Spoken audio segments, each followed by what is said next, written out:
Opa, vai começar. Fala, galera, canal Resenha Monstra. Vamos bater um papo hoje com Teixeira Mendes, tricolor, que vai estar batendo um papo aqui com a gente no canal. Fala, Wallace, fala, galera aí, audiência do canal Resenha Monstra. Tenho acompanhado aí o canal desde o início. Me sinto muito honrado pelo convite e estou aqui para a gente fazer um bate-papo sobre o futebol carioca. Mais uma vez agradeço aí a audiência de todos e muito obrigado pelo convite, Wallace. Eu que agradeço e vamos embora, vamos bater esse papo aí que vai ser bacana, vai ser muito bom. Bem, o convidado, né, vai ficar com as honras da casa aí, casa é sua, fica à vontade. Bom, Wallace, eu acho a iniciativa do canal Resenha Monstra muito importante, né? Tenho divulgado o canal e tal. Meu canal também é um canal ainda no começo, né? Ainda não temos grandes inscritos lá no Laranjeiras Rádio, um grande número de inscritos no Laranjeiras Rádio, mas a proposta de debater, claro, né? O futebol é o efêmero, né? É o acontecimento da hora, é o clássico que rolou, né? É o gol que saiu, a jogada bonita, etc.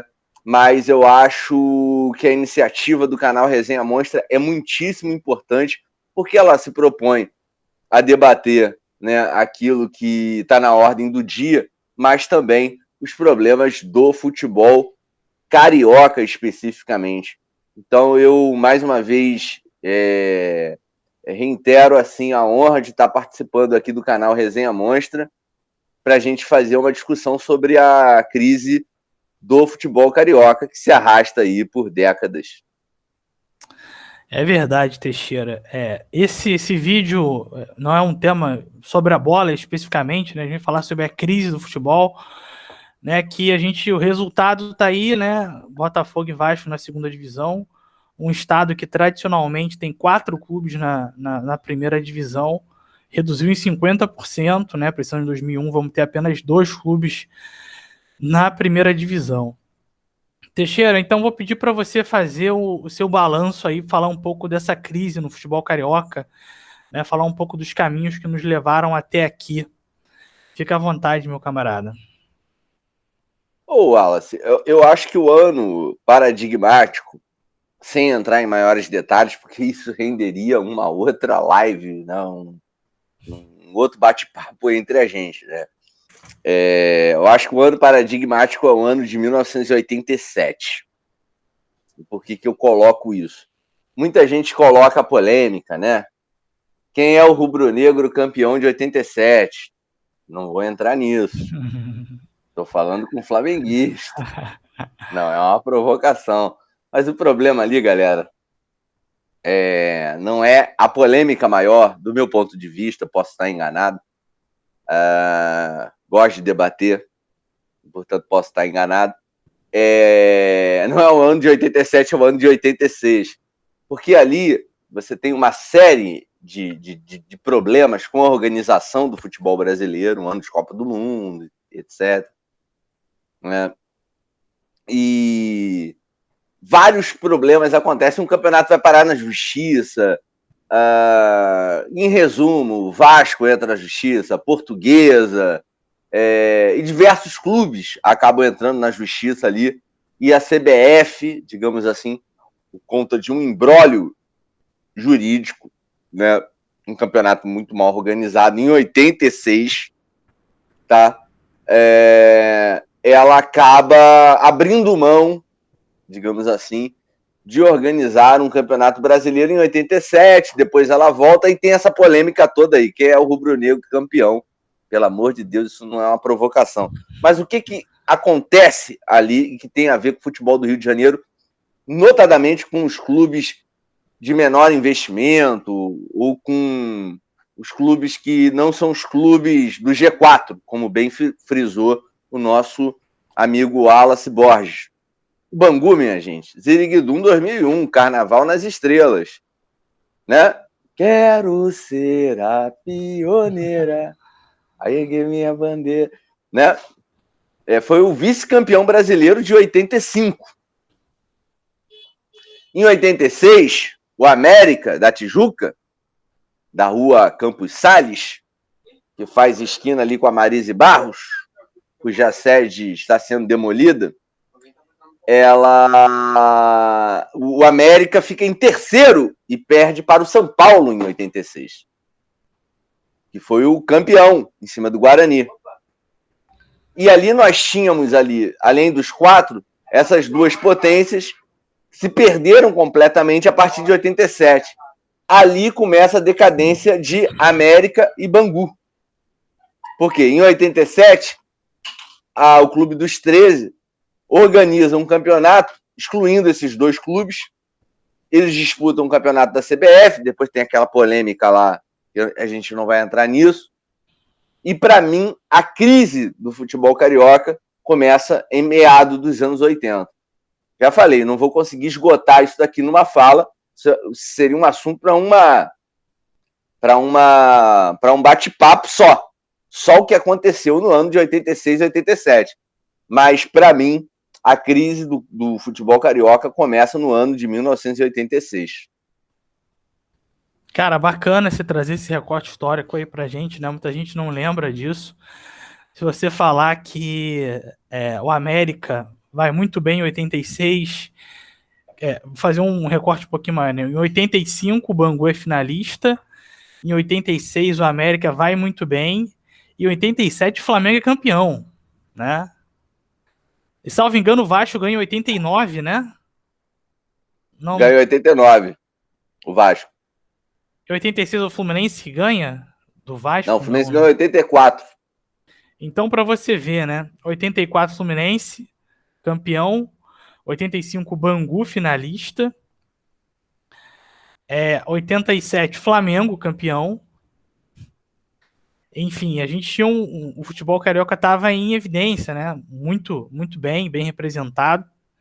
E aí, realmente, pós 87, a decadência é o que a gente vê hoje. Fazendo um recorte mais recente, eu costumo falar que a adoção dos pontos corridos, né, ali em 2004, o primeiro campeonato, solidificou o futebol brasileiro, colocando os clubes de São Paulo muito na frente. Então, eu costumo falar que realmente nós passamos a década de 90 aí muito complicada para os clubes cariocas, com exceção do Vasco, que estava muito bem. Uhum. O Flamengo consegue um brasileiro ali em 92, mas não é uma década muito boa, né? Porque aí de 97 até o final, até ali 2000 realmente muita dificuldade, né? Começa os anos 2000 já naquela luta para não cair, então, enfim, depois desse título de 92 não tivemos muitas boas notícias lá para a torcida do Flamengo, mas eu costumo falar que os pontos corridos solidificaram a disparidade do futebol, colocando os clubes paulistas muito na frente dos demais, né? Porque, na minha perspectiva, o campeonato de pontos corridos, da maneira como ele foi implementado, né, sem uma ampla discussão, sem uma forma de observar como que ia ser feito esse recorte, né? 24 clubes é muito, é pouco. A gente encurta o estadual para deixar clubes que participam aí do estadual terem também calendário, né, no Campeonato Brasileiro. Enfim, essa foi uma maneira muito abrupta, e você consegue observar que o clube de São Paulo já começam os pontos corridos com todas as características que hoje nós listamos como fundamentais para o sucesso, que é o investimento em estrutura, né? E, assim, a ideia do centro de treinamento, né, que é dar excelência ao treinamento, de falar de estrutura. Os clubes de São Paulo já começam o campeonato de pontos corridos nessa vantagem. Em 2004, aí, Flamengo, Fluminense e Botafogo nem sonhavam, né, com seus centros de treinamento, que hoje aí o Flamengo tem, o Fluminense também, o Vasco está lá construindo.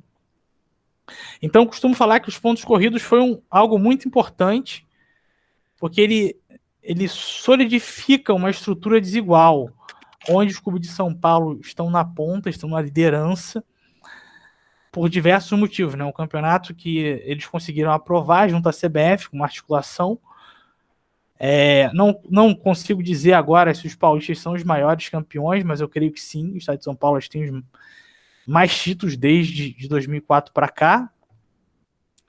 Enfim, para os clubes grandes, Flamengo, Fluminense, Vasco, Botafogo, que já entram nos pontos corridos com dificuldade por não ter estrutura, por ter a dificuldade de compreender a questão dos elencos, né, da formação dos elencos que a gente fala tanto hoje, a questão da infraestrutura do ponto de vista também da recuperação dos atletas, né? Nós vimos aí o São Paulo durante muito tempo se destacando pelo Refis, né? Agora o Corinthians também conseguiu há pouco tempo atrás ter uma estrutura bem considerável. O Santos, né?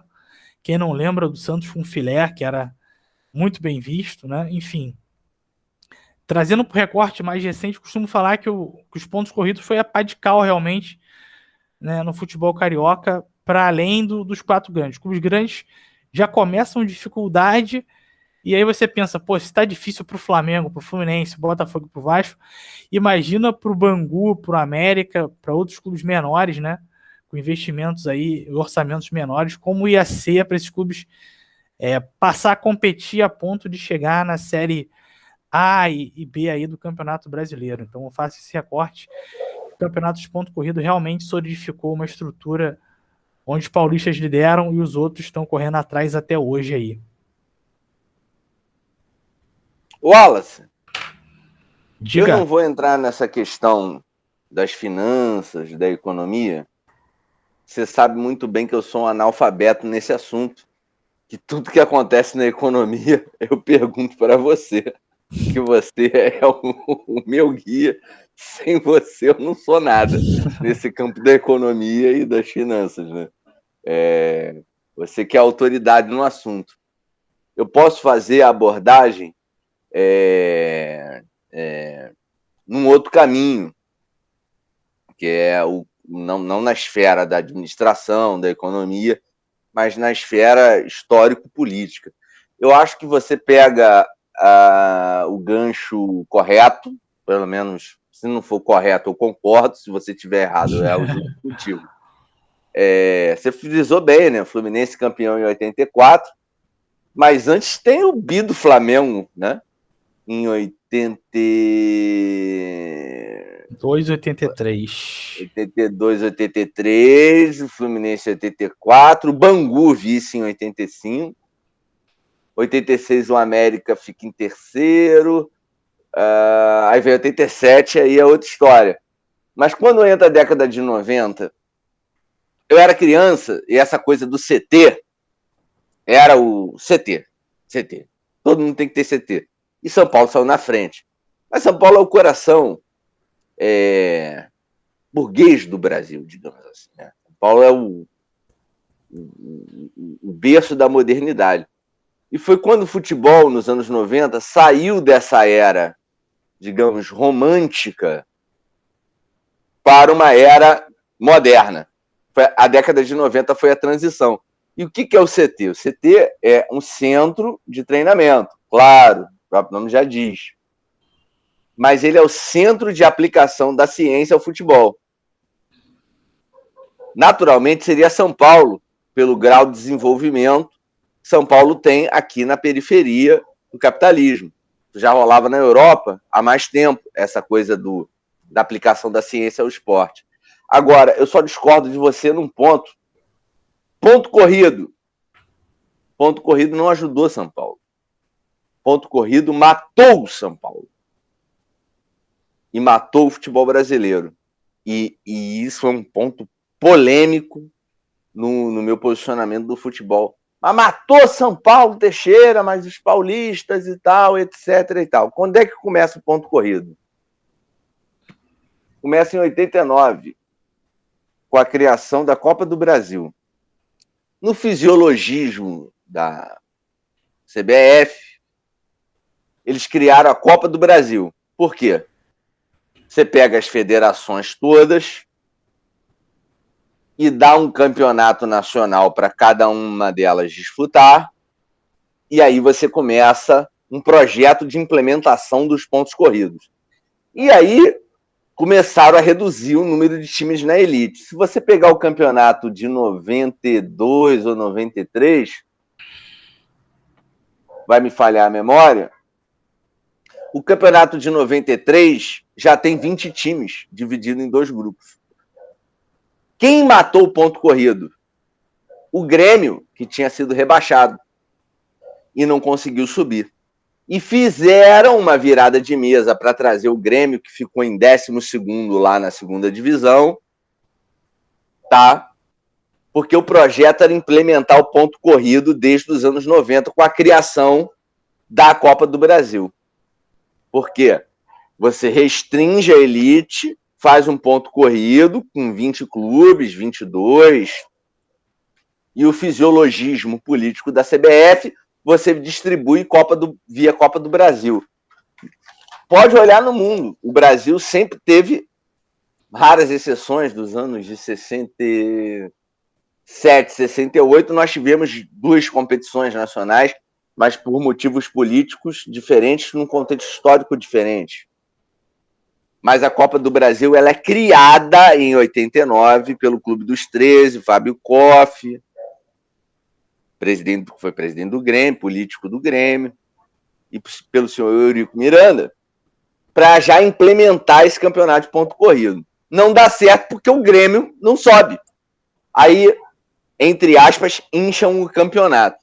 Aí o campeonato vai se arrastando. Tem a Copa do Brasil, não pode cancelar a Copa do Brasil. A Copa do Brasil demora a pegar no coração do torcedor. Tem entrevista até do ídolo de vocês, o Zico, falando sobre isso. Copa do Brasil não joga, caça-níquel, vale nada. Isso se arrasta por toda a década de 90, com os problemas políticos, até que, no século XXI, conseguem implementar essa porcaria de ponto corrido. E por que eu acho que isso não favorece São Paulo? Porque mata São Paulo. Por que mata São Paulo? Aí vem minha polêmica. Eu discuto isso pra cacete. Meu amigo, pra mim, São Paulo tem que ter derby campineiro. Se o Guarani não tá na primeira divisão, nem a Ponte Preta, pra mim é um erro. Fora os times sazonais, um São Caetano, que já eliminou meu Fluminense no Maracanã com um gol de falta do Ademar. Fora um Bragantino, que agora voltou aí, mas não é mais Bragantino, tem nome de patrocinador. Fora um Santo André, que já causou tristeza para vocês. Fora um Paulista de Jundiaí, que já causou tristeza para nós tricolores. Então, o interior de São Paulo, ele é grande, ele tem cidades com indústria, com renda per capita acima da média nacional, com IDH em cima da média nacional.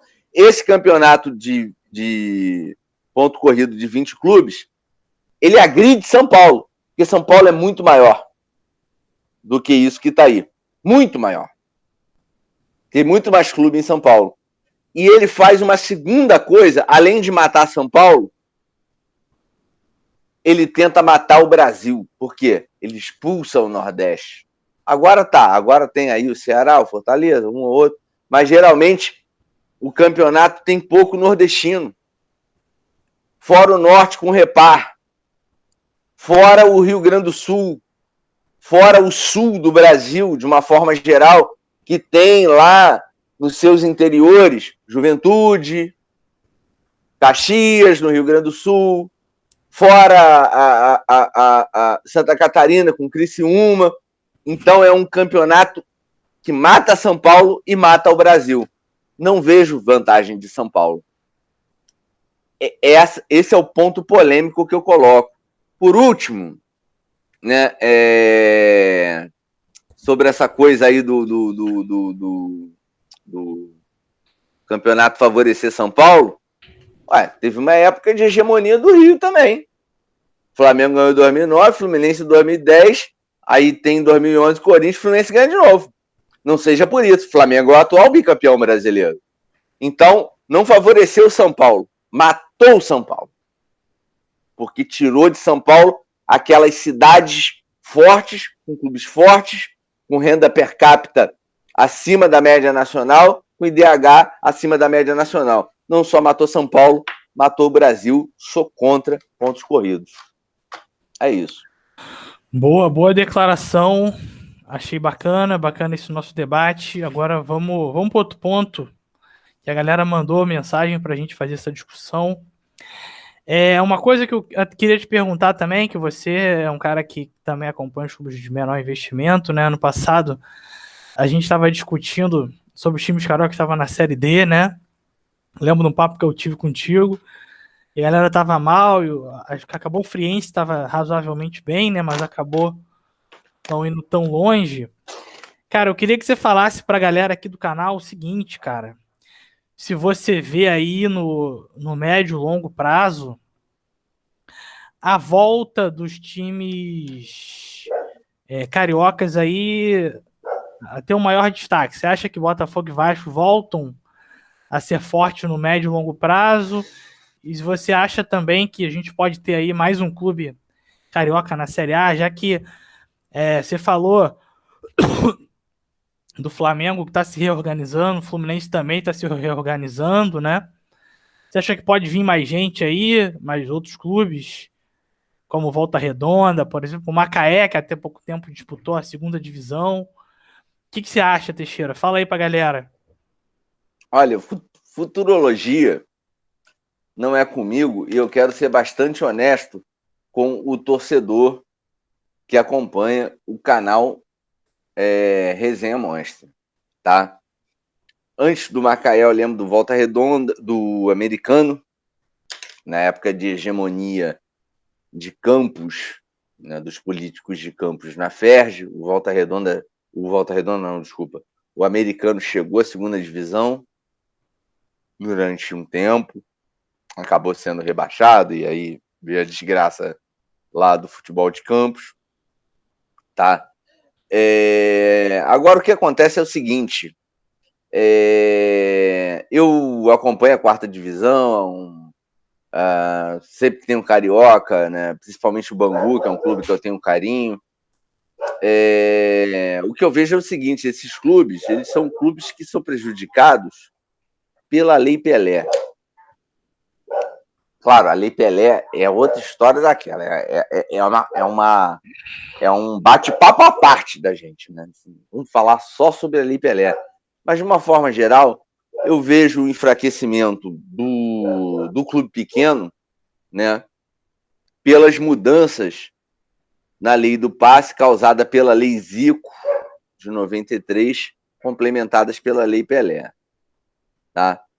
Então, é muito difícil que um clube desse, um Volta Redonda do Sul Fluminense, ou um time do Norte Fluminense como o Americano, ou outro, consiga chegar lá em cima.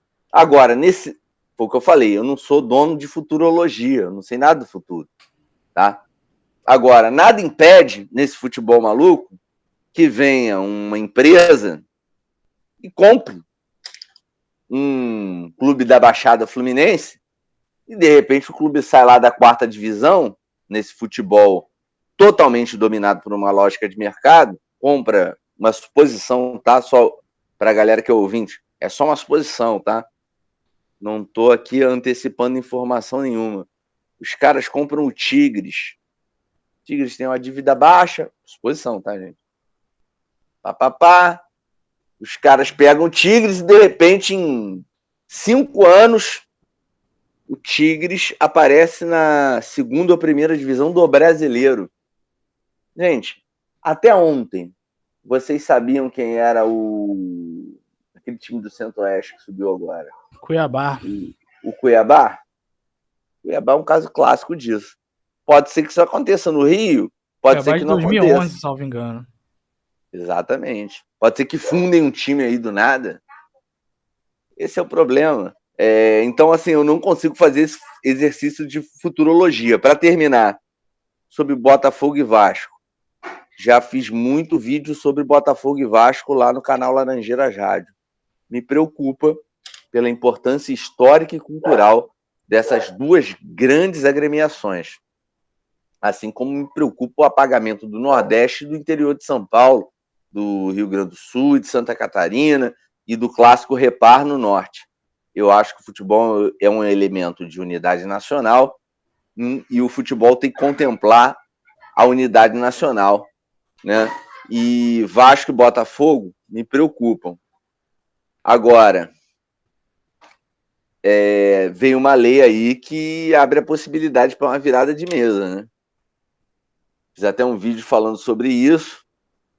Muda o estatuto do torcedor, insere um inciso lá, um inciso 3, se não me engano, aqui pegando de cabeça, no artigo, insere o inciso 3 no parágrafo 5 do artigo 9 do Estatuto do Torcedor, que permite uma mudança de regulamento em função da pandemia. De repente tem uma virada de mesa e a gente consegue salvar Botafogo e Vasco. Já adianto, sou a favor. Por quê? Quero jogar clássico. Não quero jogar contra o Cuiabá. Com todo respeito, quero jogar Cuiabá também. Clássico é clássico, né? Mas eu prefiro jogar um clássico vovô, prefiro jogar contra o Vasco, como a gente jogou, jogar contra o seu Flamengo. Não pode acabar com duas instituições como essa, como o Vasco e o Botafogo, marcar para morrer. No futebol, sou meio keynesiano, cara. Intervir e salvar. Entendeu? É isso. Então, cara, vou falar aqui minha perspectiva sobre essa questão Fluminense, Vasco e clubes, né, pequenos aqui do Rio que podem despontar. Cara, eu acho que, enfim, é muito difícil fazer futurologia, como você mesmo falou, né?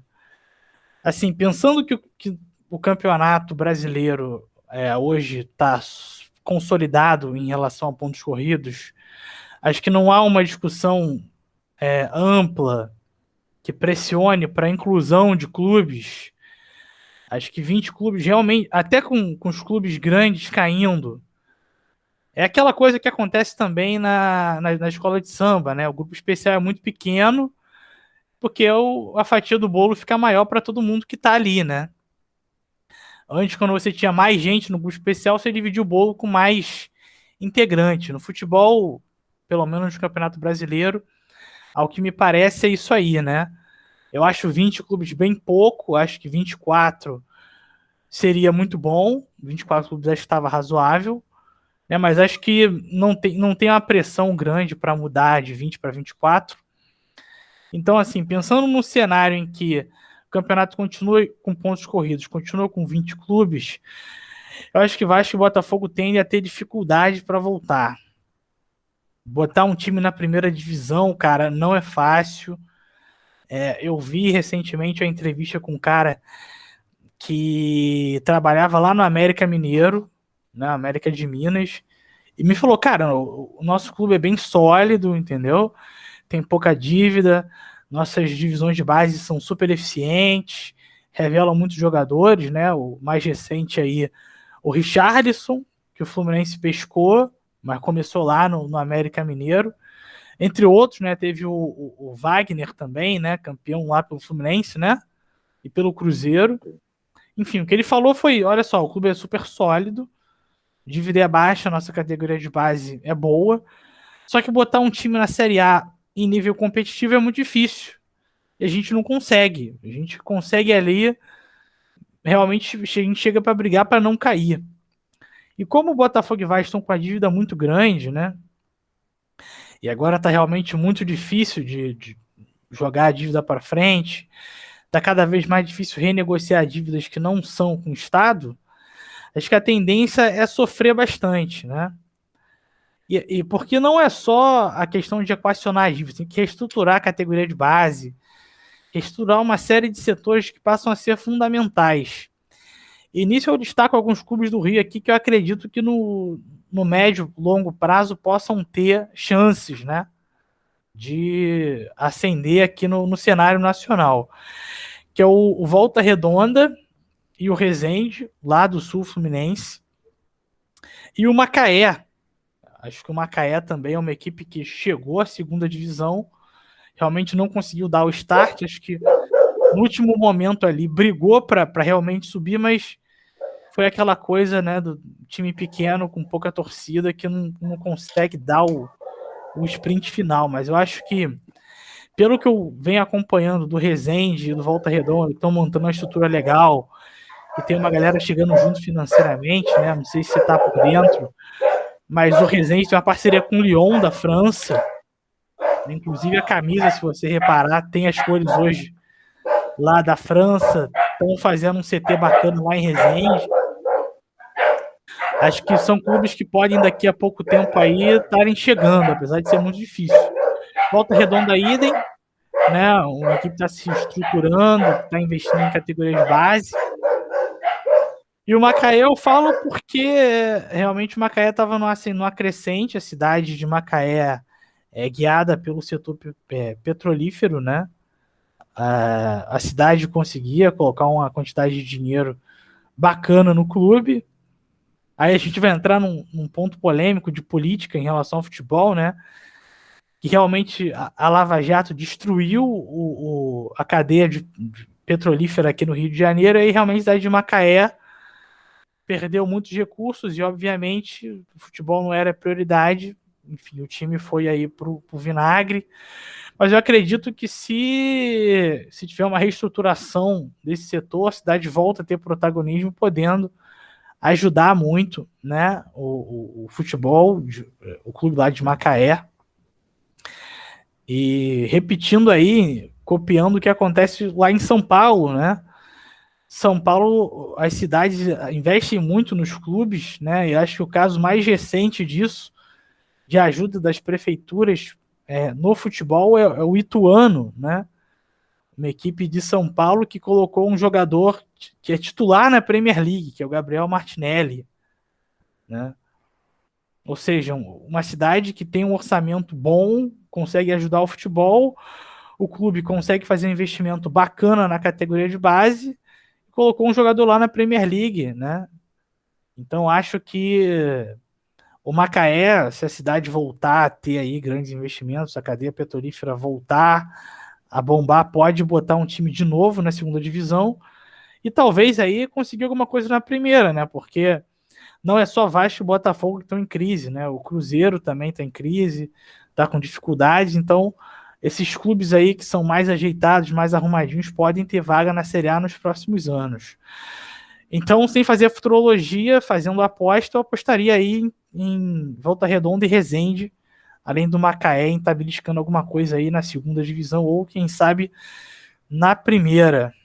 Então é isso aí, Teixeira. Minha perspectiva sobre futebol carioca aí em evidência nacionalmente são esses clubes, né? E Botafogo e Vasco eu acho que vão ter dificuldades aí para voltar.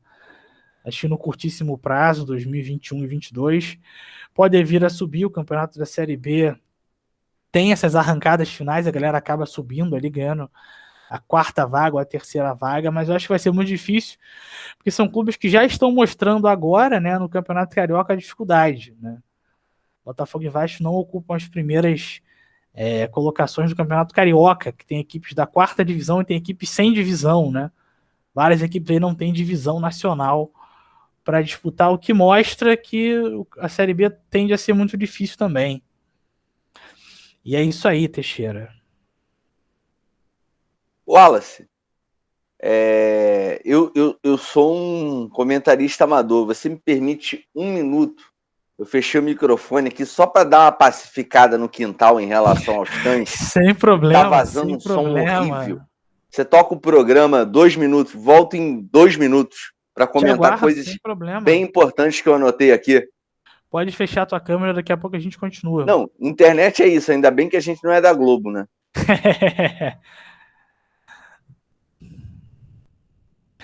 Galera, intervalinho, um minutinho aí na resenha, nosso bate-papo aí com o Laranjeiras Rádio, canal lá do YouTube, canal Voltar à Torcida do Fluminense. A gente tá batendo um papo aqui bem bacana. Daqui a pouco a gente já tá voltando. Valeu?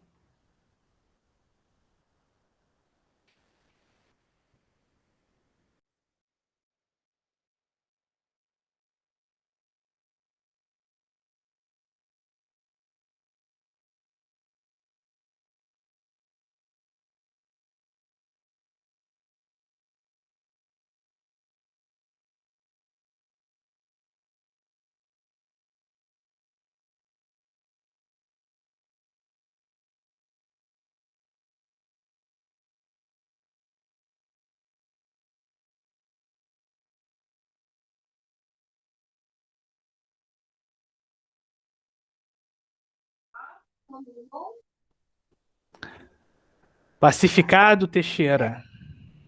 Porra, o cachorro latindo, eu fechei o microfone aqui. Mas já tá de volta, vai rapidinho, intervalinho. Ai, não, então, foi mal. Cara, você colocou um negócio do clube pequeno que botou jogador na Premier League. Isso é um debate meu, uma briga minha lá no Laranjeiras Rádio. Contra a Lei Zico, Lei Pelé. Eu não quero botar jogador na Premier League. Eu quero botar jogador aqui no futebol brasileiro, cara. Eu acho que a gente tem que conseguir criar um arranjo jurídico para reverter a Lei Pelé, para fortalecer o mercado interno. Concordo. Né? Você mesmo falou, essa semana me mandou a notícia do Vene Casagrande lá, o Caboclo estava falando lá na CBF que a FIFA queria reduzir a idade lá da transferência. Aí eu falei, isso aí é problema. Aí a FIFA negou. Então, esse negócio de Premier League não tem nada a ver. Outra coisa, a questão da administração. A administração é necessária, uma boa administração. Só que existe a mitologia da administração, como você mesmo falou. Diminuíram a elite para distribuir melhor o dinheiro ali. Uma boa administração é necessária? Sim, mas o nosso problema não é administrativo, é político-jurídico. Primeiro a Lei Pelé, que a gente tem que enfrentar, e uma hora a gente vai ter que enfrentar a FIFA no modo como ela organizou juridicamente, politicamente o futebol para favorecer a Europa. Segunda questão, Volta e Madureira. Madureira chegou à Série C e tal. Macaé. Não, o Madureira também. Aí o Madureira ia chegar na fase semifinal, que ele já subia para a Série B, aí não deu certo. O Volta chegou a ser campeão da Série D. Né? Só que o problema não adianta administrar bem. Primeiro, fazer parceria com o francês. Parceria com o francês. Eu chamo a Araribóia para expulsar os franceses. A gente tem que expulsar a influência estrangeira do nosso território e afirmar uma posição radicalmente nacionalista no campo do futebol e em tudo, mas principalmente no futebol, que é o nosso assunto aqui de debate, que tem uma importância enorme para a formação da nossa cultura. Outra questão que você colocou, que eu acho muito importante, além aí da questão do Botafogo, do Vasco, etc. Eu anotei aqui a sua fala. Eu acho que a gente tem que dar uma olhada para entender o que pode acontecer, sem futurologia, para não enganar o torcedor, na PL 1013 de 2020, que virou lei, a Lei 14.117 de 2021, que altera o Estatuto do Torcedor, onde tem aquele inciso 3 que eu já falei lá, que está no parágrafo 5, artigo 9, que dispõe ali da questão dos regulamentos, que abre o precedente para uma virada de mesa. Mas, além de tudo, ela fala de um afrouxamento fiscal para os clubes em relação ao Profut. Então, não só a Lei Pelé, que acabou com o time pequeno. Nós temos que rever também o Profut para repensar a dívida dos clubes com o governo, falando em linguagem popular. Por quê? Não só pela importância cultural e econômica do futebol, que gera muito emprego, tá? Não só para o jogador, mas para o roupeiro, para o jornalista, enfim, para um monte de gente. Emprego direto e indireto. Mas também, em função de uma crise catastrófica, talvez seja maior que a de 29, você que é dessa área, depois você me corrige se eu estiver errado. Mas também porque, cara, é o seguinte, a intervenção do Estado vai ser fundamental para defesa do patrimônio cultural, futebolístico, do futebol brasileiro. E essa lei, essa PL 1013 de 2020, que eu estou acompanhando, que virou lei, já está publicada em diário oficial, a Lei 14.117 de 2021, ela prevê ali alguns afrouxamentos no Profut enquanto durar a pandemia. Eu acho que isso daí abre precedente para uma discussão mais ampla sobre a questão da dívida fiscal dos clubes. Sou a favor de repensar o Profut e o pagamento dessa dívida que compromete o orçamento dos clubes. E por quê? Primeira coisa, dívida é dívida. Mas como é que foi feita a dívida? Em que condições? De que forma? Por exemplo, eu não sou nada nessa vida. Se eu fosse presidente do Brasil, a primeira coisa que eu ia ver era a dívida nacional, a dívida pública. Faria uma auditoria da dívida pública. Não estou sugerindo uma auditoria da dívida dos clubes. Isso aí qualquer Ernest Young faz. E no dia seguinte, qualquer Ernest Young te dá as indicações erradas para você investir na bolsa. O que eu quero dizer é o seguinte: vamos repensar o Profut para ver como é que vai ficar essa questão fiscal, para a gente resgatar os pequenos e os grandes. Porque eu quero o clássico vovô, eu não quero que o Botafogo morra. Eu não quero que o Vasco morra. Eu quero ver, sou tricolor, eu quero ver o gol do Pet. Pá! Lá no tô botando um exemplo neutro. O Elton, como é que é? Ele alcançou até os Andes, menos aquela bola. Para o pessoal não achar que eu sou clubista aí, flamenguistas, já vi Fla-Flu ser decidido com um gol da grama. O Cássio me bate um pênalti, o Murilo defende, a grama faz o gol pro Flamengo. Já vi Fla-Flu, essa aí é da minha infância, 95. Fla-Flu foi decidido com um gol de barriga no último minuto, centenário de vocês. Gol do Maurício, tem o gol. Enfim, a gente precisa desse folclore, dessa importância cultural. Eu não quero. Oi? Há rumores aí que esse gol de barriga resvalou na mão, hein? Há rumores. Vai reclamar com o VAR.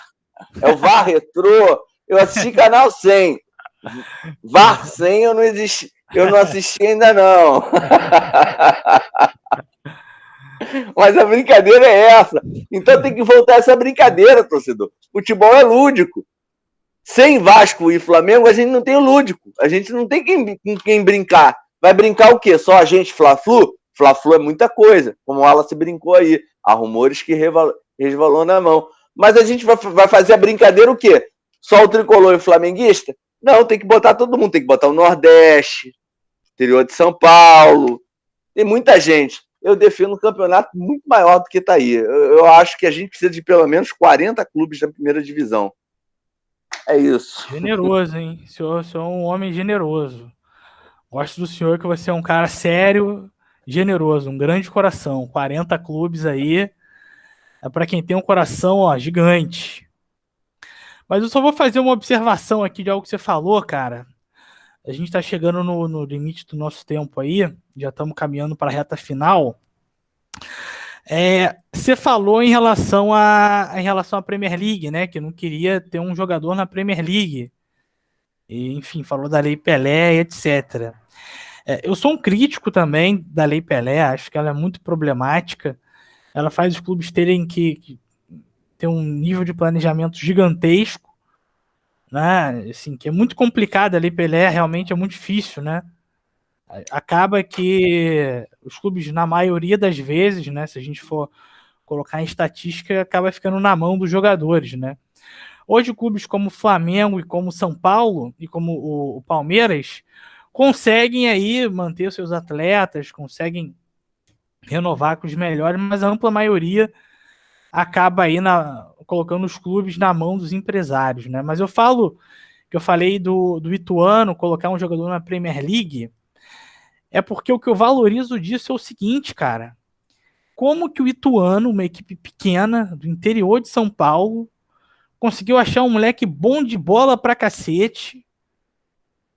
E Palmeiras, Corinthians, Santos também é do interior, mas enfim, né, tá entre os grandes, não conseguiu achar, né? Aí você olha na categoria de base desses clubes aí, um monte de jogador fraco, e muitas das vezes aí, vou afirmar porque eu não sei, muita gente falando que a base está fatiada entre empresários, que não importa a qualidade, importa de quem é o empresário.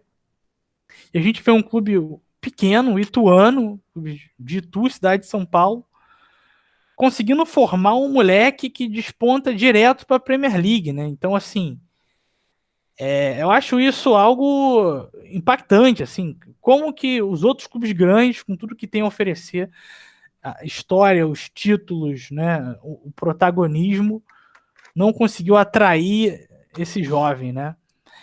E é algo que acontece aqui no Rio de Janeiro também, né? O Palmeiras, que é o atual campeão da Libertadores, tem um dos seus jogadores, começou a temporada do ano passado com destaque e terminou em baixa, né? Mas entre o elenco, jogando sempre o Patrick de Paula. Moleque é de Campo Grande, cara. Aqui no Rio de Janeiro. Assim, cara, como que o Palmeiras pegou um moleque de Campo Grande, que o Flamengo não viu, que o Fluminense não viu, que o Vasco não viu, que o Botafogo não viu e que pior, o moleque não fez uma temporada no Bangu, no Boa Vista. O clube grande fala: opa, esse moleque é bom, vou levar. O Palmeiras conseguiu, né, trazer esse moleque. Então, quando eu destaco do Gabriel Martinelli ter saído do Ituano direto para a Premier League, é isso. Assim, como que o clube grande, com toda a sua capilaridade, não conseguiu peneirar esse moleque, entendeu? Como que os clubes de São Paulo, com toda a capilaridade, não conseguiram, né, absorver esse moleque para base bom. E aí você vê, né, no mesmo ano que o Martinelli estourou e foi lá para fora, um moleque novo, muito bom. Você viu o Palmeiras, o São Paulo gastando rios de dinheiro com o Pablo, atacante lá que veio do Atlético Paranaense, gastando milhões em outros atacantes. Corinthians, idem, reinvestiu no Jô, né? Enfim, todos os clubes de São Paulo grandes aí investindo. O Marinho no Santos, mas uma aposta aí que deu certo. Ou seja, todos os clubes paulistas gastaram uma nota investindo em atacantes, enquanto tinha um moleque lá no Ituano jogando muita bola, metendo muito gol. E os clubes grandes, com a capilaridade que tem, não conseguiram absorver, né? Eu acho que isso aí mostra um trabalho sério que tem suas especificidades, né? Tem gente colocando dinheiro, tem também o trabalho sério de captação, mas é isso que eu queria discutir, assim. Eu sou um crítico da Lei Pelé, mas coloco esses processos como inacreditáveis, para falar a verdade, né? Um clube grande, com capilaridade, perder jogador para um time pequeno, que não só capta o atleta, mas consegue colocar ele em condições aí de chegar no profissional já estourando e chamando a atenção aí de clubes de todo o mundo. Então, eu queria fazer essa observação aí, Teixeira. O Wallace, eu acho que a sua observação ela é fundamental. Eu gosto do seguinte, na imprensa, na grande mídia, por que eu gosto do Resenha Monstra? Recomendo e tenho divulgado, e vou divulgar cada vez mais. Ele vai fazer um debate, levantando questões, como a questão que você colocou, que a gente não vai ver normalmente na grande mídia. Eu gosto da grande mídia, não é que eu odeio a mídia e tal, não sei o quê, não gosto de ninguém. Uma vez eu vi uma entrevista de Aranha, e o de Fera, hein? Aranha, fera, né? Ele estava falando do time que ele jogou, acho que em Pavuna, quando ele era garoto. Aí ele falava da função do clube pequeno de revelar o jogador para o clube grande. E quem via o jogador no clube pequeno? O olheiro. A figura do olheiro já não existe mais. Não existe mais. Eu fui parar no Madureira, num teste, porque eu joguei uma pelada na favela onde eu morava, e lá um olheiro me viu jogando uma pelada, falou: garoto, vi você batendo na bola, vi você dominando a bola, você joga em que posição? Eu falei, naquela época, 4-4-2, eu falei, meia direita. Ele falou, você não gosta de fazer gol, não? Eu falei, gosto, mas eu sou meia direita. Mas acho que vai ser melhor você jogar de segundo atacante. Aí, beleza. Fui fazer o teste no Madureira. Obviamente não virei jogador, tô aqui. Mas hoje em dia existe o scout. E o scout não é o olheiro. Ele não enxerga a qualidade técnica. Ele enxerga o mercado. Então, onde é que eu encaixo o talento que eu achei para que ele tenha a melhor visibilidade? É um produto. O jogador é um produto. Onde é que eu encaixo? O scout é isso. O scout não é o olheiro. O olheiro olha. O scout, ele é um homem do mercado. Onde é que eu encaixo o talento? Voltar na latinha aí. Desculpa, pessoal, Pô, aí tu que tá tá sem ouvindo. moral, hein? Porra. Mas vamos lá. Onde é que eu encaixo o talento para ele ter a melhor visibilidade para que eu possa vendê-lo? Então, domina uma lógica meramente de mercado. Não sou contra o mercado. Acho que o mercado pode existir, mas nem tudo deve ser submetido à lógica da mercadoria. Então, acabou o olheiro, entrou o scout. Vou te dar um exemplo. Ronaldo Fenômeno. Começou no São Cristóvão. São Cristóvão hoje nem existe mais, praticamente. Pediu licença da Ferg. Parou de É? disputar, pediu licença, não vai disputar campeonato profissional esse ano. Uma pena, né?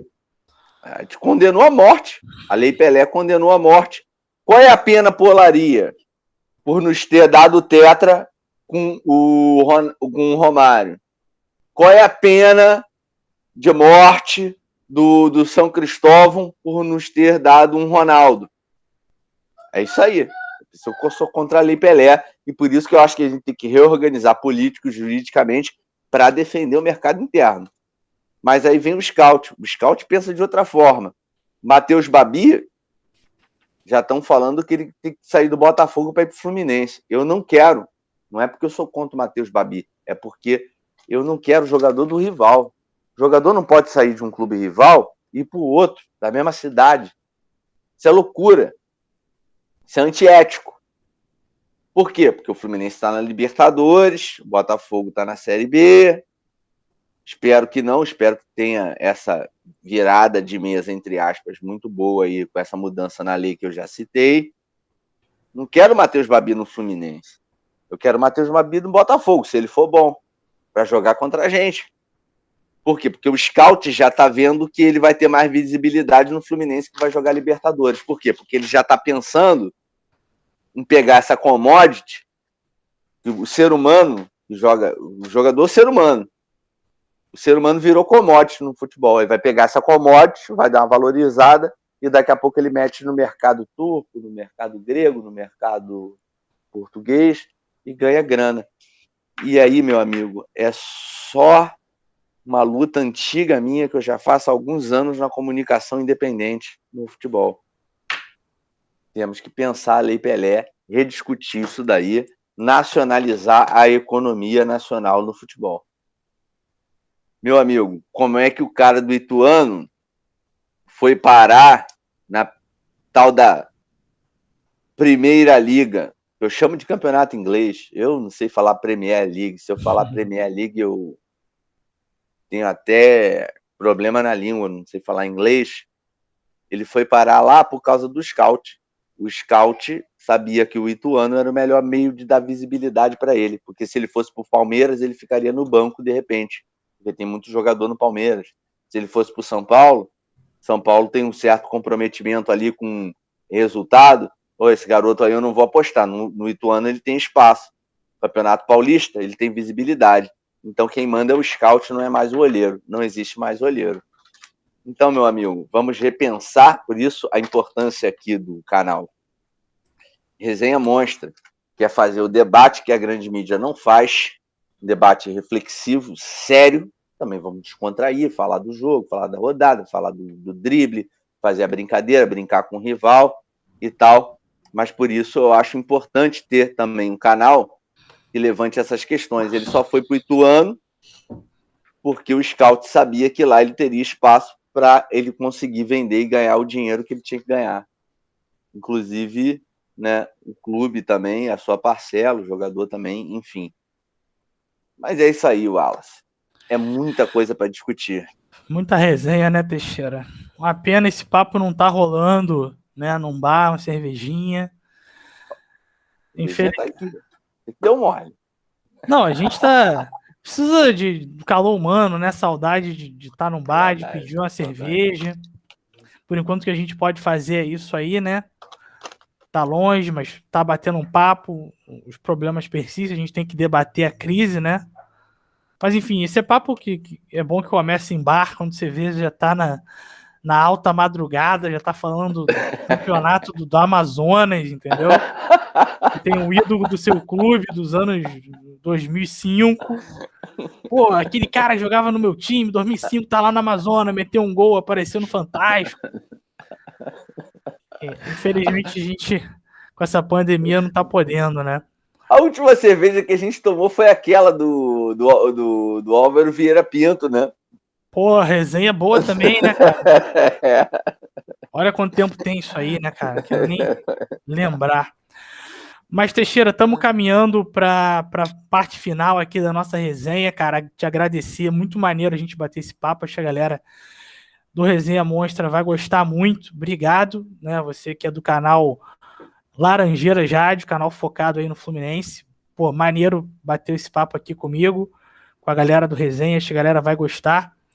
E encaminhando pro final, né, cara? Como o nosso papo aqui é majoritariamente futebol carioca, falar um pouco dessa Taça Guanabara aí, né? Desse campeonato carioca, porque tá se desenhando novamente aí, né? Flamengo e Fluminense se classificando. E eu não sei com o resultado de ontem, né? Não sei se com a vitória do Flamengo, o Flamengo encaminha a classificação, né? Tá bem. Mas eu acho que o empate, acho que com o empate do Botafogo e com o empate do Vasco, acho que necessariamente ou o Vasco ou o Botafogo ficam de fora, né? Parece que é muito difícil classificar os quatro grandes. Parece que um já está de fora. Então, o cenário mais óbvio, né? É que Flamengo e Fluminense, os clubes que daqui do Rio que vão representar o Rio de Janeiro na Libertadores, passem a fazer aí os jogos decisivos do Carioca. Queria que você falasse aí da sua expectativa, né, para esse Carioca aí pelo lado do Fluminense. Fala aí pra galera do Resenha, o que você espera?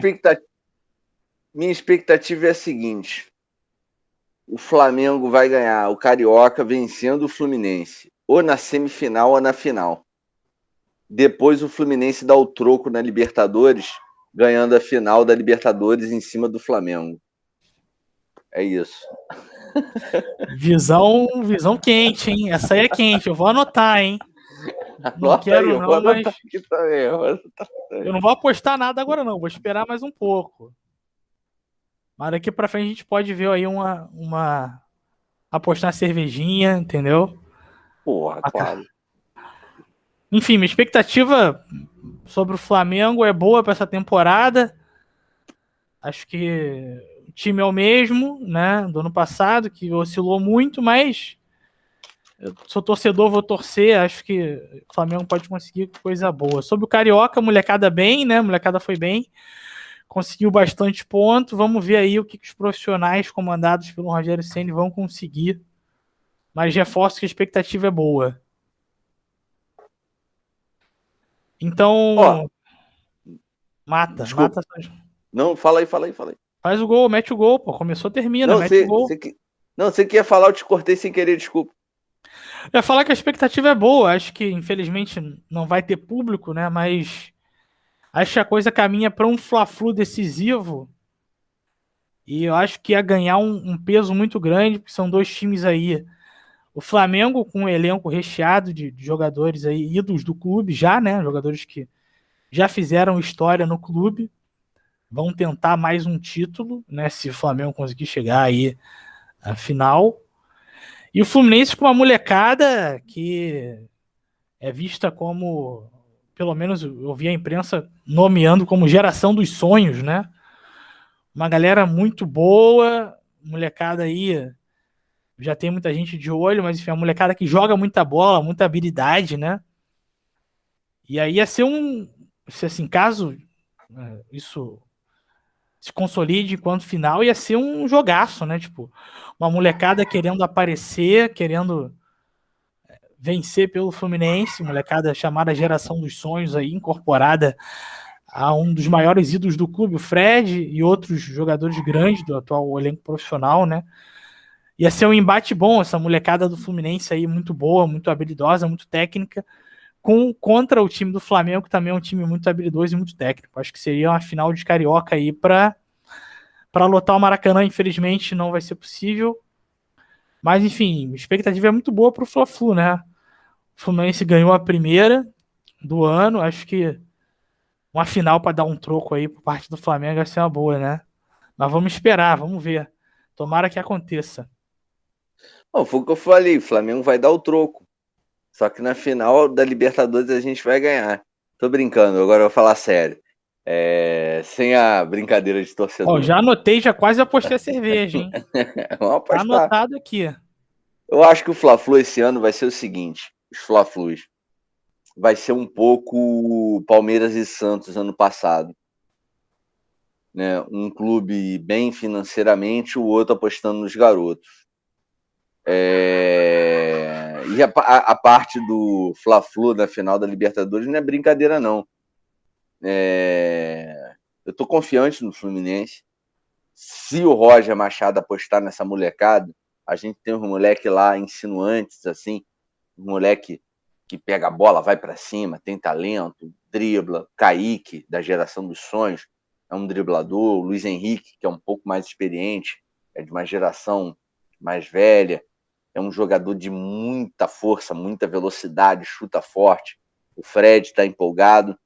Então a gente pode ter uma espinha dorsal de jogadores experientes. Lucas Claro, que eu acho que para mim é um jogador inteligentíssimo na zaga. Gosto dele, hein? Bom jogador. Porra, eu fiz uma enquete lá no canal, ele entrou para a seleção do século XXI do Fluminense, para você ter noção. Do lado esquerdo ali, junto com o Thiago Silva. Thiago Silva na direita, ele na esquerda. Jogador inteligentíssimo, muito tático, Pô, vocês tiraram o Gum, técnico. cara? Que sacanagem, hein? O Gum ficou na reserva Porra, do Thiago Silva, que o Gum joga pela direita. tirou o Mas Gum, hein, cara? Eu vou não, fazer esse vídeo chegar no Gum, ele bicampeão brasileiro, entrou. tô botando o cara no banco. Ele entrou, a galera botou ele no banco. Ele entrou, mas ele é banco. Se o Thiago Silva se machucar ou chorar, o Gum entra. Mas eu acho que vai ser um pouco assim. O Fla-Flu vai ser um pouco Fluminense e Santos, sabe? O Palmeiras e Santos. Vai ser o Davi contra Golias, assim, um clube com muito dinheiro e o outro clube muito mal financeiramente apostando nos seus garotos, sabe? Falando agora assim, sem brincadeira, sem clubismo, apesar de que a gente vai ser campeão da Libertadores em cima de vocês, mas é isso. Bater na madeira aqui, batidinha na madeira e tá tudo certo.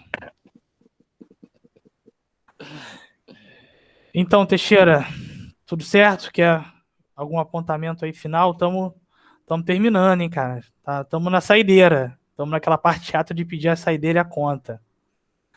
Bom, vou pedir a saideira e a conta aqui, com o pensamento de que eu conversei com um grande amigo, um cara que eu não preciso nem falar, que já me deu grandes oportunidades na vida, tá me dando mais uma aqui de bater um papo com a galera, né? Te agradeço muito, admiro muito o seu trabalho, a gente sempre conversa sobre futebol e sobre outras questões da vida. Agradeço muito, muito, muito, muito vigor, muito carinho o convite que você me fez. E vamos, que seja a primeira de muitas. E lá no Laranjeiras Rádio, apesar de ser exclusivo para o Flu, se tiver um Fla-Flu, eu posso me organizar tecnicamente aqui e você bota uma camisa do Flamengo, tira esse blusão, E a gente Pois é, conversa cara, para falar entrei de sua todo zoado, saí de uma reunião, já entrei aqui, não pude nem Então, vestir o manto, né, cara? Mas a correria é isso aí, não tem jeito. não tem jeito, a correria é essa. Mas eu te agradeço muito, Wallace, pelo convite e agradeço a todos pela audiência. Foi um prazer muito grande estar aqui mais uma vez, né? Você sempre me convida para me botar na boa. Obrigado, meu amigo. Pode me chamar de Arrascaeta se quiser, hein? Eu já tive Deco, não precisa de Arrascaeta, não, rapaz. Tô brincando. Mas é Mas isso é aí, sério. Teixeira. Obrigado pela presença. Pedir pra galera que tá assistindo aqui no Resenha Mostra conferir lá o canal do Teixeira também. Canal Laranjeiras Rádio, bem bacana, focado na torcida do Fluminense. E agradecer pela moral da gente estar fazendo esse bate-papo aí bacana sobre o futebol carioca. Então é isso aí, galera. Valeu, muito obrigado. Teixeira, até o próximo Fla-Flu. O próximo é nosso, hein? O da Libertadores é que é o nosso.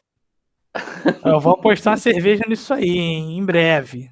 Não duvida, se a gente puder beber junto, se o perdedor puder beber junto, eu deixo você beber. Justo, hein? Hoje tá razoável, tá razoável. Um abração, Wallace. Valeu, Teixeira. Um Valeu. abraço. Abraço. Tchau, tchau. Tchau, tchau.